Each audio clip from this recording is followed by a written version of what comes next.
مجھے ایک بزرگ کی بات یاد آتی ہے، بہت اچھی آپ نے مثال عطا فرمائی۔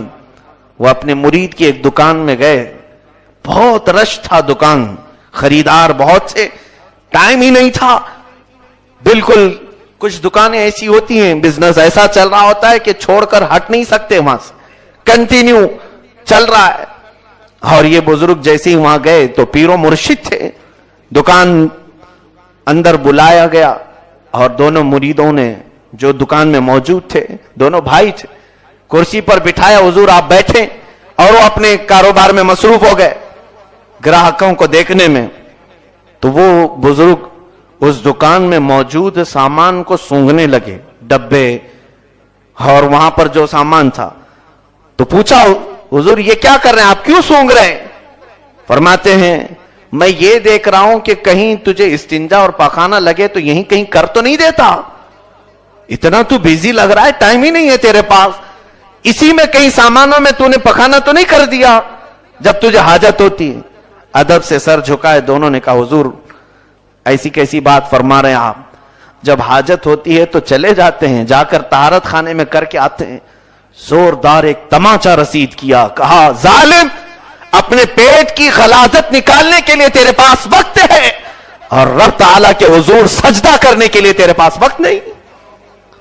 آج اکثر لوگوں کے حالات یہی ہیں، ہم اگر جتنے بھی مصروف ہوں اپنے کام میں، گھر سے اگر فون آ جائے بیوی کا، بچہ بیمار ہے، بچی بیمار ہے، یا گھر میں کسی چیز کی ضرورت ہے، اپنا بزی شیڈول بھی ترک کر کے ہم حاضر ہو سکتے ہیں۔ اگر کوئی سیٹھ بلائے رات کے 2 بجے اپنا بستر چھوڑ کر اس کے لیے ہم حاضر ہو جائیں، لیکن میرے مولا کی طرف سے 5 مرتبہ بلایا جاتا ہے، پیٹ پھیر کر بھاگے، اسے پیٹ دکھا کر کے جائیں، پھر رزق میں برکت کب آئے، ہماری یہ تمام پریشانیاں ختم کب ہوں۔ اسی لیے علامہ نے کہا تھا، علامہ اقبال فرماتے ہیں، وہ ایک سجدہ جسے تو گراں سمجھتا ہے، بھاری سمجھتے ہو، وہ ایک سجدہ جسے تو گراں سمجھتا ہے، 1000 سجدوں سے دیتا ہے آدمی کو نجات۔ ہر جگہ جھکنے سے ایک جگہ جھک جاؤ، یہ ایک سجدہ تمہیں ہر جگہ جھکنے سے بچا لے گا، ہر جگہ سر ٹیکنے سے بچا لے گا۔ آج ہمارے حالات کیا ایسے نہیں ہیں کہ ہم اپنے زندگی کے مختصر سے وقت کے لیے وقت نہیں نکال پاتے ہیں، رب تبارک و تعالیٰ کے حضور نہیں حاضر ہونا چاہتے؟ سنو پھر ہوگا کیا؟ قیامت کے دن کا ذکر سورہ مدثر میں 29ویں پارے میں رب تعالیٰ یوں ارشاد فرماتا ہے، عن المجرمین یتساءلون عن المجرمین ما سلککم فی سقر قالوا لم نک من المصلین وَلَمْ نَكُ نُطْعِمُ الْمِسْكِينَ وَكُنَّا نَخُوضُ مَعَ الْخَائِضِينَ وَكُنَّا نُكَذِّبُ بِيَوْمِ الدِّينِ حَتَّى أَتَانَا الْيَقِينَ۔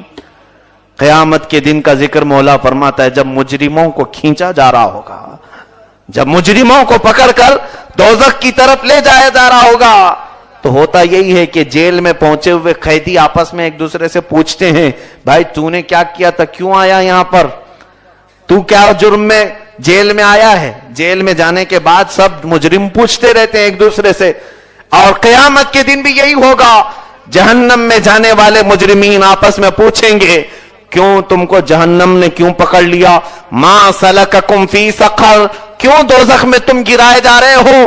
قالوا لم نک من المصلین، سب سے پہلے ان کا جواب یہ ہوگا ہم نماز نہیں پڑھتے تھے، سب سے پہلا ان کا جواب۔ یہ قرآن کی آیتیں میں بیان کر رہا ہوں میرے عزیزوں، میں بیدار کرنا چاہتا ہوں۔ لوگوں کو ایسا لگتا ہے نماز پڑھنا، عبادت کرنا یہ مولوی مولانا لوگوں کا کام، ہم کو تو سال میں 1-2-3 مرتبہ حاضر ہو جانا ہے بس، شب معراج، شب برات، شب قدر، یا تو پھر عید، اور اگر یہ بھی نہیں ہے تو جنازے کی نماز تمہاری خود کی پڑھی جائے گی، بس یہی نمازیں رہ گئیں۔ میرے عزیزو قیامت کے دن پکڑا جائے گا اور گھسیٹا جائے گا۔ اسی لیے فارسی کا ایک شعر مسجدوں میں اکثر لکھا جاتا تھا، پہلے میں نے دیکھا ہے اکثر، روز محشر کے جانگ و داز بوت، اولین پرسش کے نماز بوت، قیامت کا دن جو جان کو پگھلا دینے والا دن ہوگا، سخت گرمی کا دن ہوگا، سب سے پہلے تمہارے زندگی کے معاملات میں جو سوال ہوگا نماز کے بارے میں ہوگا۔ اگر اس میں بندہ نکل گیا تو دوسرے معاملات بھی اس کے پاس کر دیے جائیں گے، اور اس میں پھنسا تو ہر چیز میں پھنس جائے گا، ہر چیز میں پھنس جائے گا۔ باز آ جاؤ اور میرے مولا تعالیٰ کی نعمتوں کی اس قدر ناشکری اور نافرمانی نہ کرو۔ آخر یہ مجمع فجر میں کہاں چلا جاتا ہے؟ کیا یہ جمعہ میں زمین سے نکل آتے ہیں یا آسمان سے برس آتے ہیں؟ پھر یہ آخر فجر میں کہاں غائب ہیں، عشاء میں کہاں غائب ہیں؟ ٹھیک ہے، اپنے اپنے علاقے کے کام کاج میں مصروف ہوتے ہوں گے، لیکن میرے مولا کو پیٹھ دکھانا دنیا میں اچھا کام نہیں۔ اسی لیے میں یہ کہا کرتا ہوں، آ جاؤ رب کے پاس، ورنہ پھر تمہیں پکڑ کر کے لایا جائے گا، پکڑ کر کے لا کر تمہاری نماز پڑھائی جائے گی۔ وہ دن ہوگا جب تمہاری سانسیں اٹک جائیں، تمہاری روح قبض ہو جائے، تمہارے ناک میں روئی ٹھوس کر، تمہارے جسم کو کپڑے سے باندھ کر اور کفن میں لپیٹ کر رسیاں باندھ کر کے لوگ لائیں گے، پھر ہمارے سامنے رکھیں گے، اور پھر نماز تو پڑھنی ہی ہے، نماز اس پر پڑھائی جائے گی۔ اسی لیے عرب میں نے اکثر یہ مقولہ دیکھا، صلو قبل ان تصلو علیکم، یعنی اپنی نمازیں پوری کر لو اس سے پہلے کہ لوگ تمہاری نماز پڑھ دیں، اپنی کمپلیٹ کر لو اس سے پہلے کہ لوگ تمہاری پڑھ دیں۔ عزیزان گرامی وقار، آج میں دعوت دینا چاہوں گا، میرے آقا صلی اللہ تعالی علیہ وسلم کا لایا ہوا یہ تحفہ ہے، اپنی امت کے لیے، میرے رب سے ملانے کے لیے سب سے بہترین چیز میرے آقا نے یہ ہمیں نماز عطا فرمائی، عبادتیں۔ تمہارے رزق کا دروازہ بھی یہی ہے، تمہاری بیماریوں کی شفا بھی اس میں ہے، اور تمہارے بے قرار دلوں کا سکون بھی سجدے میں ہے، تمہاری بے نور آنکھوں کا نور بھی انہی سجدوں میں ہے، اور تمہارے گھبراہٹ، تمہارے ہر طرح کی پریشانیاں، بلائیں، ان سب کا علاج انہی رکوع اور انہی سجدوں میں ہے۔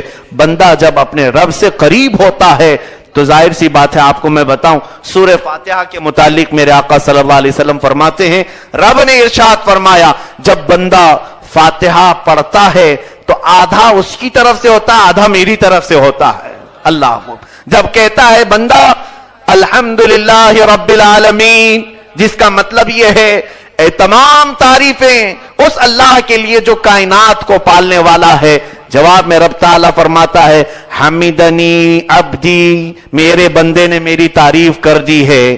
الرحمن الرحیم، جب بندہ یہ کہتا ہے تو مولا ارشاد فرماتا ہے مجدنی عبدی، میرے بندے نے مجھے سب میں بزرگ کہا ہے۔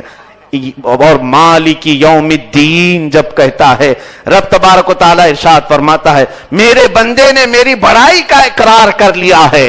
ایاک نعبد و ایاک نستعین جب کہتا ہے اے مولا ہم تیری ہی عبادت کریں اور تجھ سے ہی مدد چاہیں، تب رب تعالیٰ فرماتا ہے بندے اب بول، تجھے جو چاہے تیرا مولا تیرے لیے حاضر فرماتے۔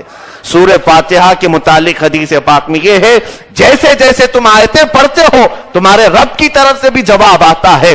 در حقیقت سورہ فاتحہ نماز میرے رب سے کلام کرنے کا ایک وقت ہے، مناجات کرنے کا وقت ہے، اپنے رب سے گفتگو کرنے کا ایک وقت ہے۔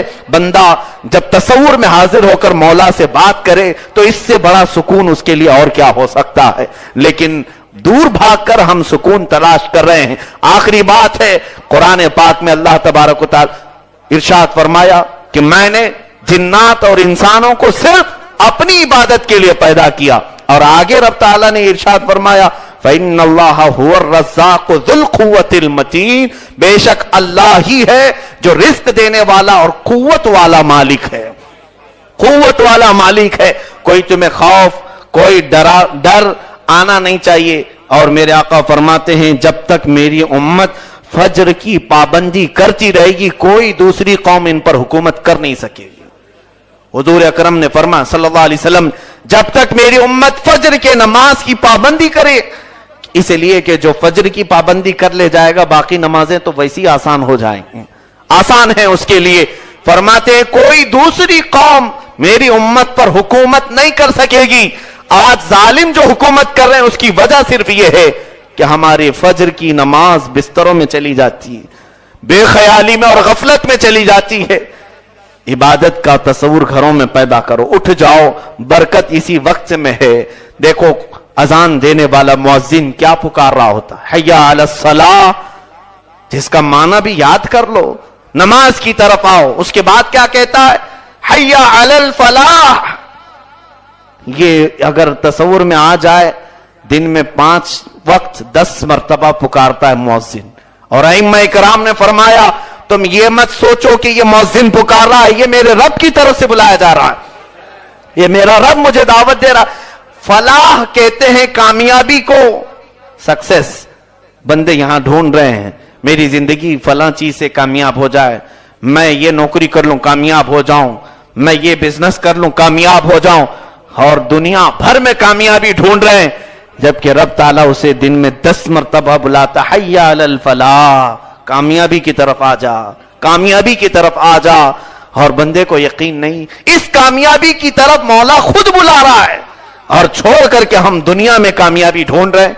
یقیناً تمہیں دنیا کی جو کامیابی ہے وہ ملے گی, چاہے وہ نوکری کی صورت میں ہو, یا اپنے بزنس کی صورت میں ہو, یا علم کی صورت میں, یا دولت کی صورت میں, ضرور ملے گی. لیکن اس کے ملنے کا راستہ مسلمانوں کے لیے عبادت ہی ہے, اس کے رب تعالیٰ کے سجدے ہی ہیں. مولا تعالیٰ ہمیں غفلت کی زندگی سے آزاد فرمائے.